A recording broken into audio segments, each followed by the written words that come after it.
Today's lesson will be in section 4.2, talking about the natural exponential function. So here, the natural exponential function is only different to the regular exponential function in that the base is a particular value, which is base e.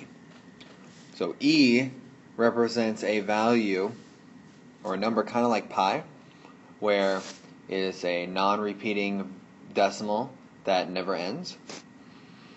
So it's like 2.71828. We usually round it to be 2.72. Kind of like pi, we round to 3.14. Okay, so to evaluate, now these ones are a little harder because you'll actually probably need your calculator for the evaluation process. So if I want to find f of 3, if f of x is equal to x to the, or e to the x power, so then I plug in my 3, so e, there is a e button, it's above your ln, so on your calculator there's an ln button on the left side, just below the log button, and then there should be a e to the x value if you press second and end the ln button on your calculator, and then plug in the number 3, and then you get your answer. So then here I'm going to write 20 point, let's say, 09. Okay, so then that would be my answer. For example 2, we want to be able to graph. So now e is greater than 1, so these are naturally a exponential growth function. But you can get exponential decay functions based on the certain values that happen, or like the things that are going on in the exponent area.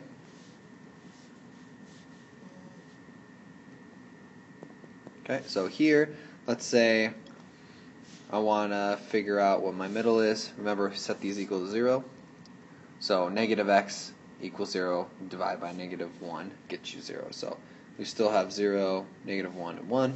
Same thing over here, 0.5x, you divide the 0.5 away, it's still 0. So all my values are still the same for these. Okay, but when I plug these in, I don't always get kind of the same look.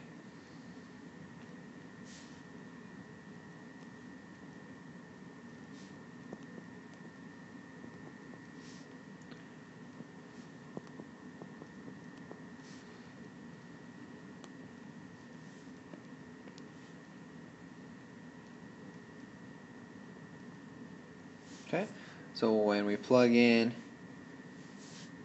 negative 1 in for e, or for the first function for a, so negative times a negative, so it gives me positive 1, so e to the first will be that 2.72. E to the negative 0 is just e to the 0, so that still gives me 1.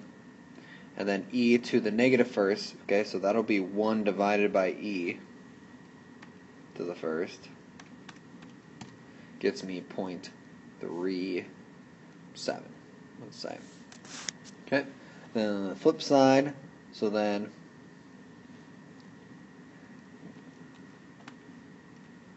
So then 3 times e to the 0.5 times negative 1 power, so basically a negative 0.5, gives me 1.82.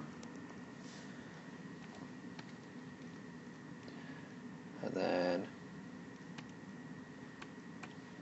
plug in 0. 0 times 0.5 is 0, so 3 times e to the 0 power is going to be 3, because 3 times 1 is 3.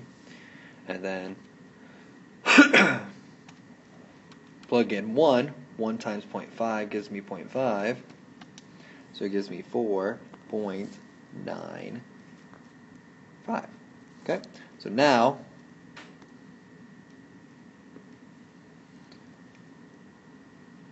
let's make our XY coordinate plane. Let's put it on the same one. Okay, and let's say that this one's blue, so I'll plug in those values. So 2.72 for our negative 1, will be right about there. Okay, and then 0, 1, and then 1.37. So then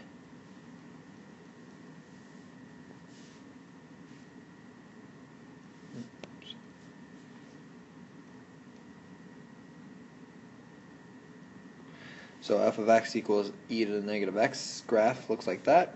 And then let's say that red is this one, so negative 1 is 1.82.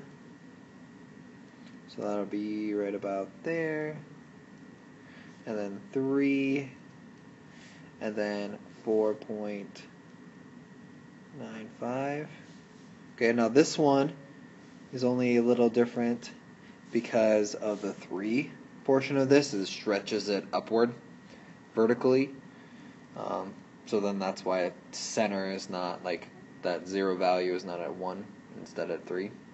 Okay, so those are my 2 graphs. Okay, but basically the same thought process. Remember that we have this imaginary asymptote that goes through here because of the value that is not written in these spots because they're plus 0. So keep that in mind. So as that changes, then you either move up or down your function to accommodate the asymptote. Okay, and then the last portion of this is continuously compounding interest. Okay, now this is basically the same thing as compounding interest or compound interest function, except now instead of the 1 plus r over n base, e is our base, and so now we take the power of r to the t power, r times t power for rate and time, because the e takes care of everything. If you do the compounding interest function and make n really big, and don't change anything else about your function, that base actually ends up getting closer and closer to approaching 2.71828, like basically approaching the value of e. So when you're continuously compounding, that means you're instantly compounding all the time your interest. So it's doing it even faster than like every second. So that's where they get the e base from. Now all the other values remain the same meaning. So a of t is equal to the amount after t years. P is your principal, r is your interest rate, and then t is the number in years, or a number of years that you're doing stuff. Okay? So example 3 wants us to find the amount after 5 years if $1,000 is invested at the interest rate of 12%, which is ungodly, per year that compounds continuously. So here, my formula, remember it's this. So then I'm going to plug in my values. So 1,000. And if you noticed, I picked the same values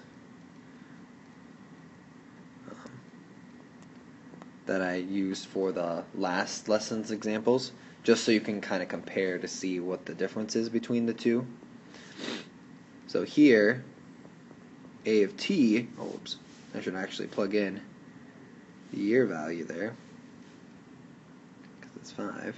So a of 5, when I plug that in, so 1,000 times e to the x, and 0.12 times 5, gives me $1,822.12. Okay, so I believe that's really close to the other one.